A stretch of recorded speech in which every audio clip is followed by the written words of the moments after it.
At a train station in London, Joe, a tired train guard, is finishing his shift. When he reaches his locker, he finds a letter that informs him he didn't get the promotion he applied for.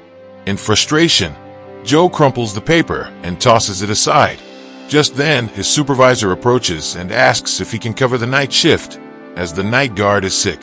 Initially, Joe hesitates but reluctantly agrees when he notices Ellen, his crush, will be working as the trolley girl. As the train departs, Joe begins inspecting passengers' tickets, only to face hostility from many of them, even though it's part of his job.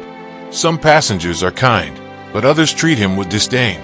During his rounds, Joe helps an elderly woman pick up her cane, but gets startled by the sudden growl of her dog. Soon after, a passenger named Kate claims she lost her ticket, and when Joe enforces the fine, she gets angry. In another car, Billy is changing into more comfortable clothes. Joe spots a bathroom door with a sign saying "out of order" and notices water leaking from beneath it.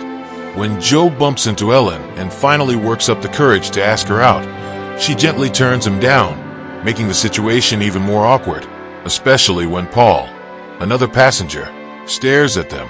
For the next several hours, the train travels peacefully under the rain, with passengers disembarking at each station. As only a few passengers remain, the train reaches a wooded area, where a loud screech echoes through the cars, causing the train to suddenly stop. Joe moves through the cars to investigate and spots a shadow behind a door. He is about to open it when the intercom crackles to life, with the driver, Tony, announcing that something was hit on the track, and passengers should remain calm while they figure it out. Joe opens the door to discover that Ellen's trolley has fallen.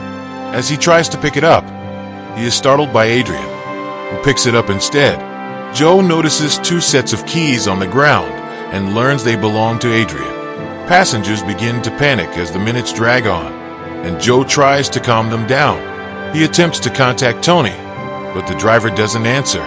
Instead, Joe uses the intercom to reassure passengers that help is on the way. Meanwhile, Tony exits the train to investigate and discovers they hit a deer, now stuck in the train's wheels.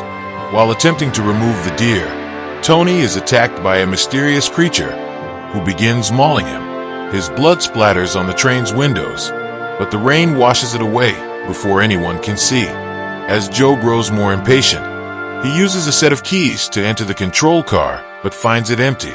He looks outside but sees no sign of Tony. After telling Ellen to keep the passengers calm with some free snacks, Joe makes another attempt to contact the company's rescue team, who inform him they'll arrive in 4 hours due to delays from the storm. This news causes more panic among the passengers, who begin to argue. Adrian suggests they walk to the next station to get help, but Joe argues it's too dangerous, leading to more tension between him and the passengers. In the end, Joe reluctantly agrees to guide them. The passengers step off the train and begin walking in a line beside it, unaware that someone or something is watching them from the woods. As they walk, they hear rustling in the bushes, and Joe and Ellen venture out to investigate. To their horror, they discover Tony's mauled body. They rush back to the train, shouting for everyone to get inside. While the group hurries to board, an elderly couple struggles to keep up. The creature seizes the opportunity and grabs Jenny, shaking her violently before the passengers can pull her back inside. Inside, Ellen tries to tend to Jenny's wound, but the group is rattled. Billy and Matthew shine a flashlight out the window, but they see nothing. After Joe checks the door to make sure it's locked, they hear the creature growling and scratching at the outside. With everyone in fear, the group decides to remain as quiet as possible. Later, Joe enters the control car again, but finds no signal on the train phone. Billy, now with him, notices a fuel leak and the damage it caused to the train's lines. The group realizes that unless they fix it, they'll never get moving again. While they debate what kind of creature is attacking them, Adrian insists it's a bear, but Nina disagrees, suggesting it sounds more human. The situation becomes more tense when they hear noises coming from another car, leading Joe, Billy, and Adrian to investigate. They find that the source of the sound is Paul, who had been trapped in the bathroom since before the crash. After hearing their story, Paul is more concerned about missing his stop than the monster. Time passes, and Jenny's condition worsens. Her fever rises, and her wound appears infected. Meanwhile, Kate comforts Nina, who is scared and homesick. The group hears the creature pounding on the train again, and then it leaps onto the roof. The lights flicker, and just as Nina gets a phone signal, she receives a call from her mother. As she tries to ask for help, the creature bursts through the window, grabbing Nina and dragging her away. Kate tries to help but is pulled back by Matthew, who saves her from being captured as well. The passengers hear Nina's screams as she is mauled on the roof.